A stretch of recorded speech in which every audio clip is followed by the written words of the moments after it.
bid goodbye to Capital Radio listeners and say what a unique honour it has been to link up with such a prestigious and admirable radio station. And now it's time on Radioactive to join BBC Radio 4. And may we say what a unique honour it is to link up with such a prestigious and admirable radio station. Today we talk to actor Sir John Leslie and look at his life and work to date.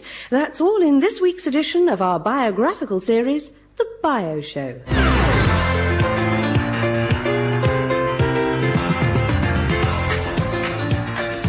Yes, indeed. A great privilege for us this week to be joined by Sir John Leslie. Sir John, welcome. Thank you. Perhaps we might begin with your childhood, Sir John. Yes, why not? After all, I did. Quite.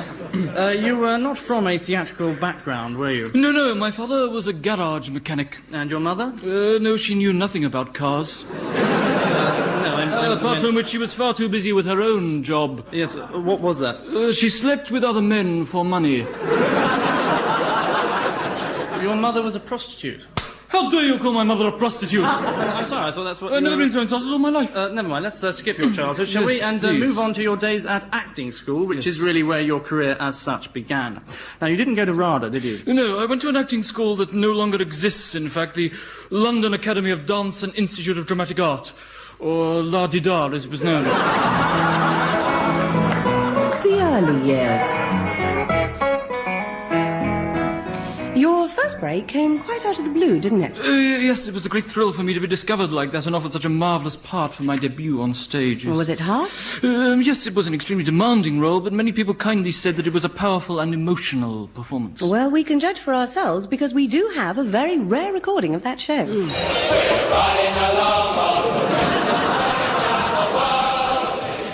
Well, of course, it is a little hard to pick you out of the 300 boys in that recording. Here's a contemporary from that show whom you've known for many years. The thing I remember most about him, and I knew him, I think, better than most people, and this is something that many people do not know about him, is that he was an actor. I know that. You do? Yes. Most people know that, in fact. Do they? Yes.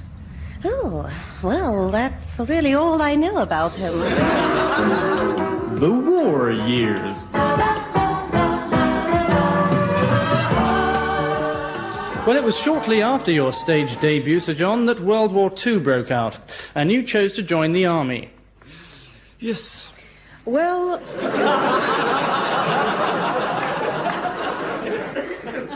always ones to seek the truth, we spoke to General Charles Hampstead and asked him if you were a cowardly man.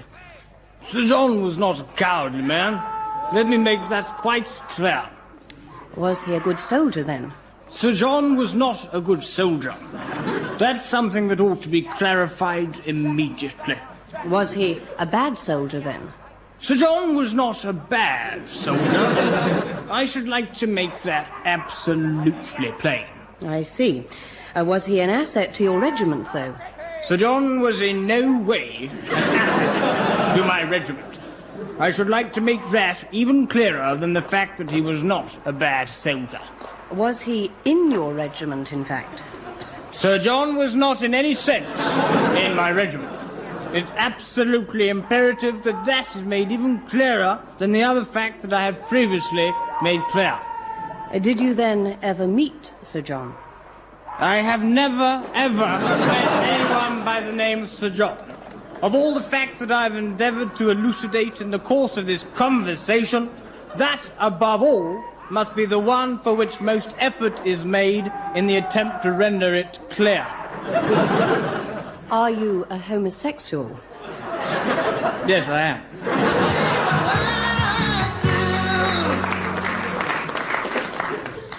Well, during his years with the army, Sir John was allowed time off to make films for the War Office. Their intention was to subtly instill the fighting spirit into the public's subconscious. This is an excerpt from one of the most acclaimed films, If You Bump Into Jerry, Kick Him in the Groin. Bring back my mama to me. Morning, Sarge. God save the king. Morning, James. Kill the boss. Just copped 17 of the Hun over Le Havre. Good work, James. Cigarette? No, thanks, Sarge. They might damage my health. I'm just off on a night raid to bomb Germany all on my own like a hero. Would you like me to look after your fiancée, James? Haven't got one, Sarge. Got a dog, though. You could look after Blackie for me, Sarge. Glad to, James. By the way, Sarge, I won't be coming back. Oh, good show, James. Remember, Sarge, when I don't come back, send the dog out onto the airfield to listen hopelessly for the drone of my engine. Certainly, James. And Sarge, Yes, James. don't feed Blackie. I understand. I'd like him to die of a broken heart.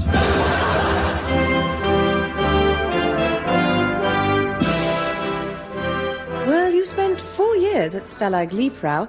I wonder if you remember this voice. So, Sergeant Leslie, you escape again. Next time we tie your legs together and pull out all your teeth, eh? Yes, in 1943, you were the greatest of enemies, but today, the greatest of friends. All the way from Germany, it's your old prison camp commandant, Otto von Bimmler. Oh, hello, Otto. Hello, Johnny. How are you? Not so bad. You look better than you did in 1943.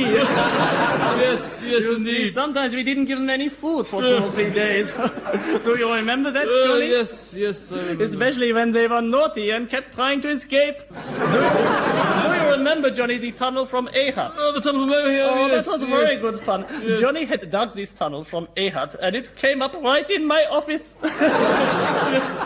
What did you do? Well, the first people out of the tunnel, they came out on the other side of my desk. Well, we all sat down and had a jolly good laugh, I can tell you. And then? And then I had to shoot them all. Happy days. And now, on Radioactive,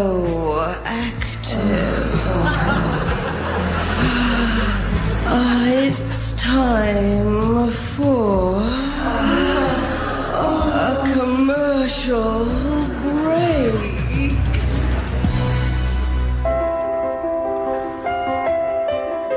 When you've got time on your hands, time to enjoy the passing of time. When you've a couple of months to spare, and you want to be reminded of the way things used to be, send your letters by second-class post.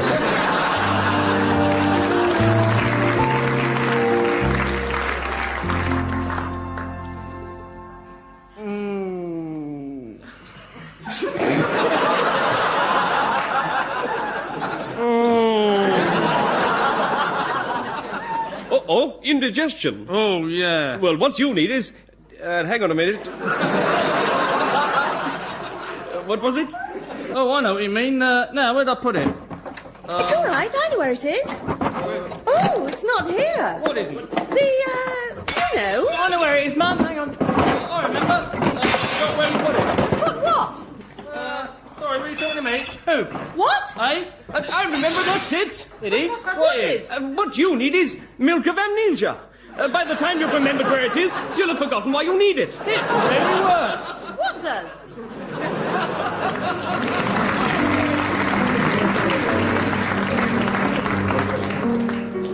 Hello.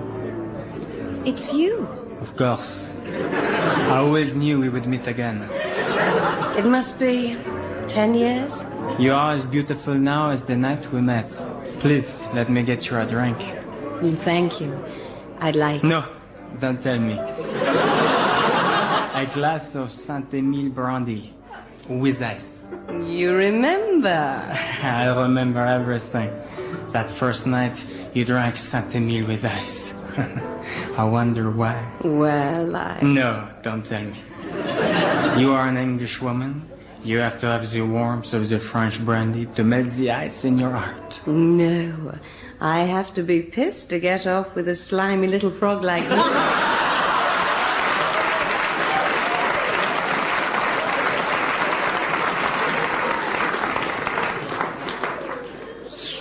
Extraordinary advert.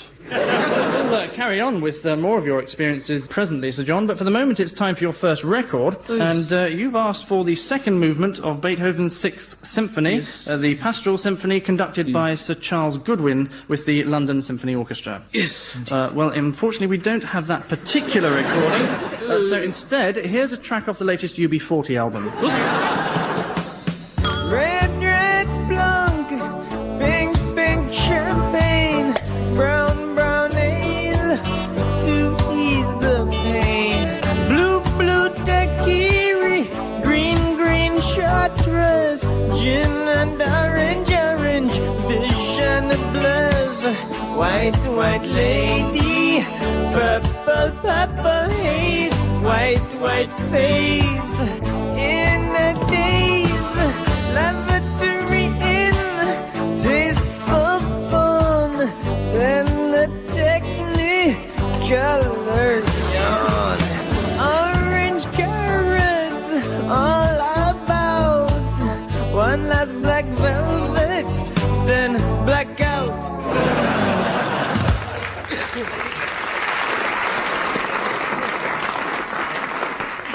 What's that? Welcome back to Radioactive's Bio Show. And this week we're honoured to have as our guest actor Sir John Leslie. Well, now your part in the West End hit, Not On Your Wife, was that of Roger Mitchell, a London barrister. Yes. Well, we have someone on the line now, in fact, who was in that production with you.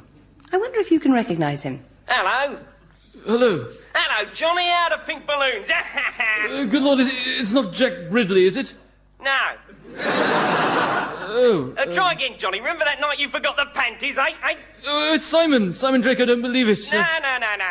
Oh, Here, how's the dicky finger, eh? the dicky finger. Yeah. Oh, it's Jerry. It's Jerry, isn't it? Jerry Ball. No, it's Alan, Johnny. Alan Waddock. Is it? Yeah. Oh, Alan. Yeah, remember me? Yes. Yes, of course. How are you? Fine. Good. Yeah. How's work? Oh, well, you know me, Johnny, eh? Yeah, I haven't a clue, actually.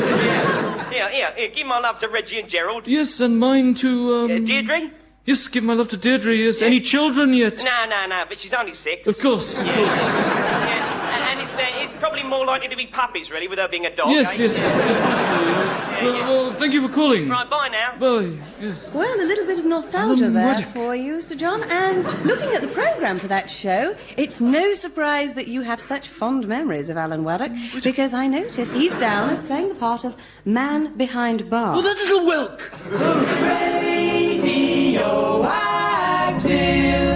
I think the thing that most impressed me about Sir John was his amazing ability to lose himself in his part, his script, and on the way to the theatre.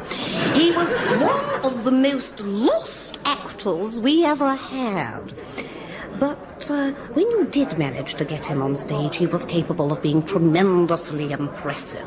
I remember when we were doing The Cherry Orchard, he made a most dramatic entrance, sweeping through the door and slowly surveying everybody else on stage with a wild look in his eyes, and then suddenly stepping back out of the room without a word. Wonderful.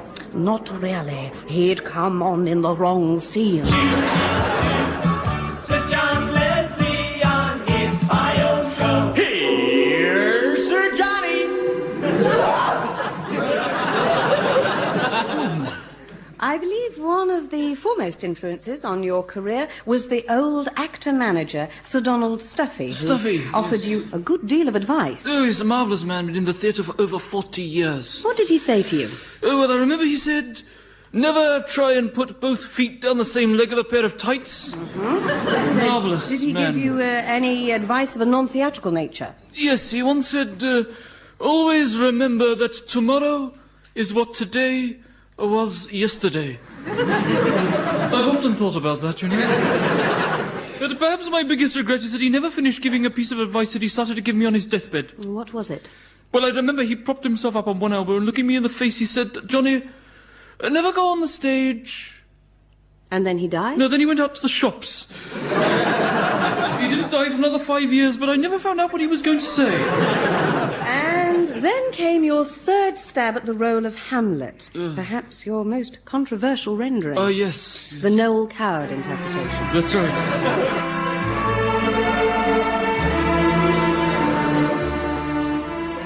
My Lord Hamlet. Horatio, or I do forget myself. The same, my Lord. I am very glad to see you. My Lord, how is Denmark? Very rank, Denmark. I rather thought it might be. How is your father? Very dead. How very beastly for you. Yes, it is a little tiresome. Tell me, have you seen the battlements by moonlight, Horatio? No, my Lord. They say they're very grand by moonlight. The battlements. Are they? Like a biscuit box. I always thought they might be. My father's ghost can be seen quite often walking the battlements by moonlight. How is the ghost? Very white, the ghost. I rather thought so. And you? Very melancholy, me. To be or not to be, that is the question. Whether it is nobler in the mind to suffer, or to take arms against a sea of troubles. Cigarette? Thank you.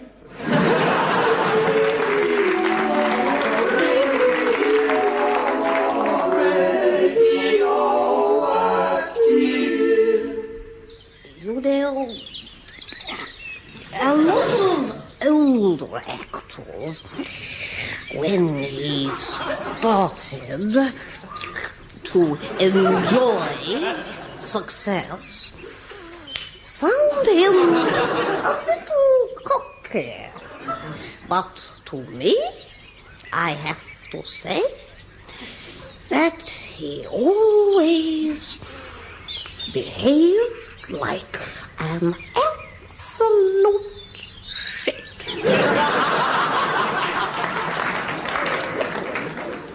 Well, our thanks there to Dame Peggy Boddice for her contribution. Sir John's foreign period. Now, around the early 70s, you decided to turn your back on the British film industry and move abroad. Yes. You went to Germany, where you made a film with German New Wave director Klaus Fassbender. Yes, that's right, yes. I played a lunatic in his film of Marat Sade. Yes, and we have a clip here of you rehearsing your main scene with Fassbender. Und action! Oh, I am a teapot. Nein, komm. Oh, I am a teapot. Cut, nein. No, more madness. Yeah? More madness. Yes, yes. you should be more mad. Verstehen Sie? Yes, I see. That wasn't quite mad enough for you then. Just be more mad, yeah? Be more mad, yes, of course. Yeah. Yes, more mad. Action! Oh, I am a teapot. No! Nein, this is not mad, no! No? No, nicht mad at all, huh? Oh, I thought it was quite mad. No, you must be mad, look! I am a teapot, so, yeah! Right. No inhibitions, they are completely mad this time, yeah? Yes. Good, okay, right, action! Completely mad, no inhibitions, right.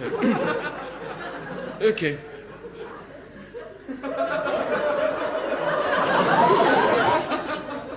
Oh, I am a teapot. Yeah! Nein! I am a teapot! I am a teapot, yeah? I am a teapot! I am a teapot! I am a teapot! I am a teapot! I am a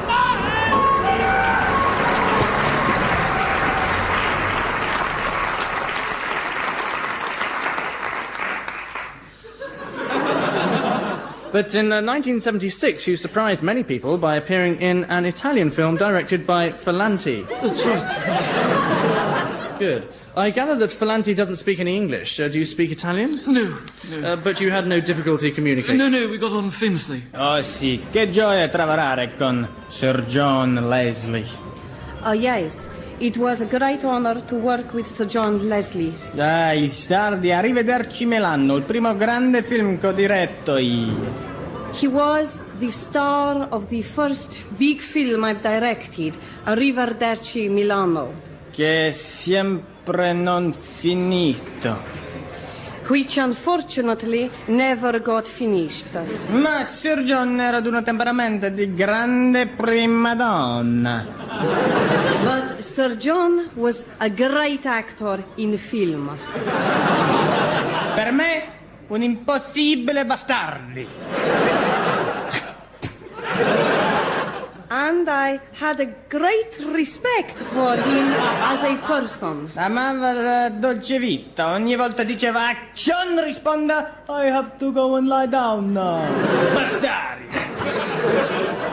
He was always a very hard worker on the set. And all best wishes to your family. This is the Mario Show!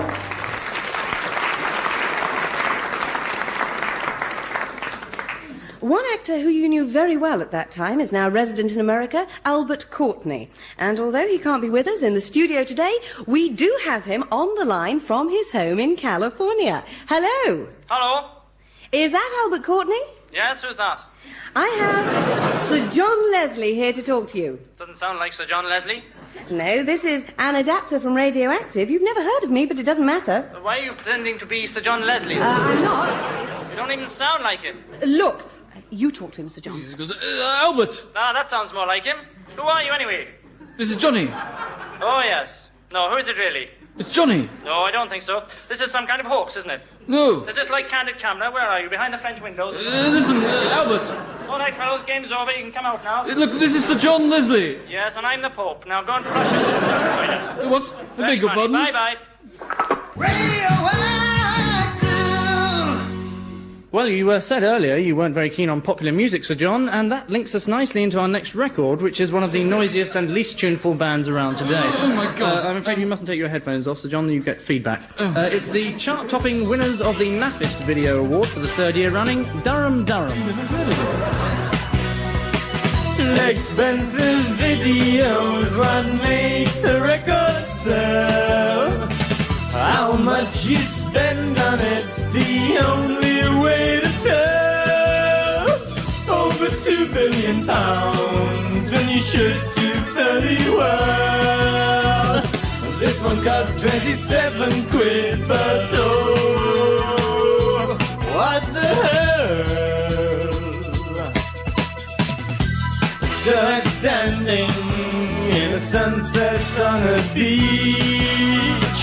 5 sun-tanned wallies, it's enough to make you reach. Boats on horizons, the wind blowing through our hair.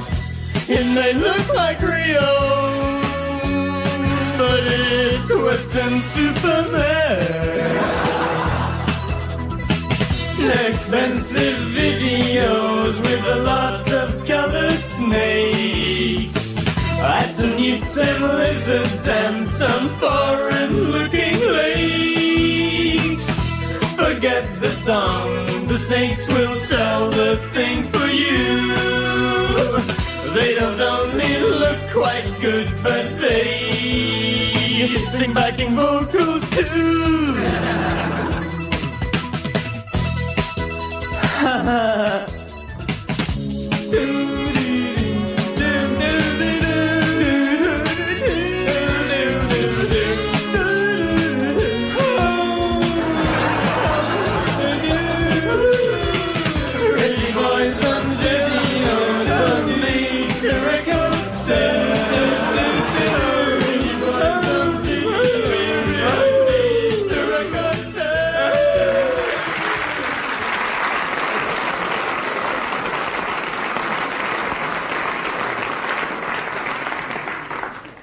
Appalling nice. In the past 18 months, Sir John, you've received 2 Oscars, one for your performance as the latently homosexual Lance Corporal in From Here to Peebles, and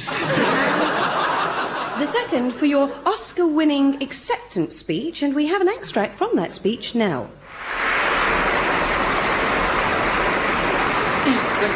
Thank you.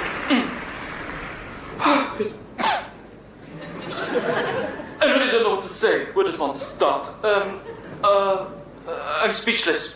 I'm moved and humbled by this award. I must just, while I'm here, thank Reggie for his support and his guidance. My parents, Joan and Gordon, and their friends, the Johnsons. You know, I'm reminded of a passage from the Bible, Genesis chapter 3, verse 11. And Ahab begat Mary, and Mary begat Abraham, and John begat Josh, and Josh begat Zeb, and Zeb... There followed a lengthy recital by Sir John from the Bible, including the entire books of Genesis, Deuteronomy, and 3/4 of the New Testament. The only section of the speech that was questioned by the critics was the passage that came to be known as Sir John's non sequiturs, delivered late Friday afternoon. 4 ounces of flour, 1 lightly grilled trout, 2 ounces of orange rind, a liberal spilling of brandy, gas mark 5 or 450 degrees for 2 hours, serve the side salad, pick a card, any card, memorise it, put it back in the pack, 3 of spades, am I right? There's no point packing the middle of the defence against Portsmouth, get a man wide. Sir John then juggled for 45 minutes whilst balancing a broom on his nose, then mistakenly reread 4 sections of his speech twice over, and finally thanked the Academy and accepted the Oscar on behalf of the world 17 days later, at 4:30 a.m. Tuesday, the 3rd of April. During the course of the speech, 4 of the audience died from natural causes, 7 committed suicide, 8 couples were married, 3 were divorced, and 5 women gave birth. Here's Sir Johnny! Well, that just about brings us up to date, Sir John, and sadly to the end of our bio show for this week. Many thanks for joining us. Thank you. And of course, good luck with your current projects, because as people will know, you're still very active these days. Yes, well, I think my experiences in the course of a long, varied career have taught me that I derive most artistic satisfaction from doing what I most enjoy, and I suppose at this stage in my life I'm fortunate to be able to choose the sort of work I do. Yes, indeed, and we, in fact, to finish, have a recording of you in rehearsal only last week. Now, Sir John, you've seen it all, remember? I mean, you're a man of the world, so there's a touch of resignation. But on the other hand, you're determined and ruthless, so there is that underlying bitterness, okay? Right. So it's reserve and resentment, Yes. indifference, but acerbic. Yes, okay. Right, off you go. Try McDougal's hamburgers.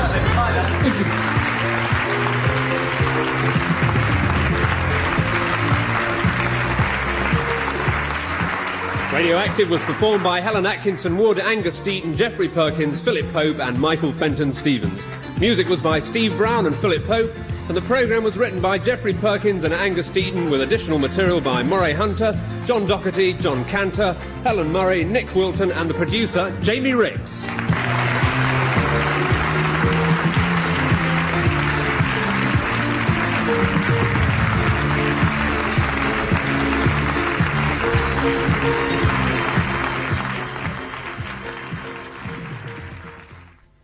That was Radioactive's bio show.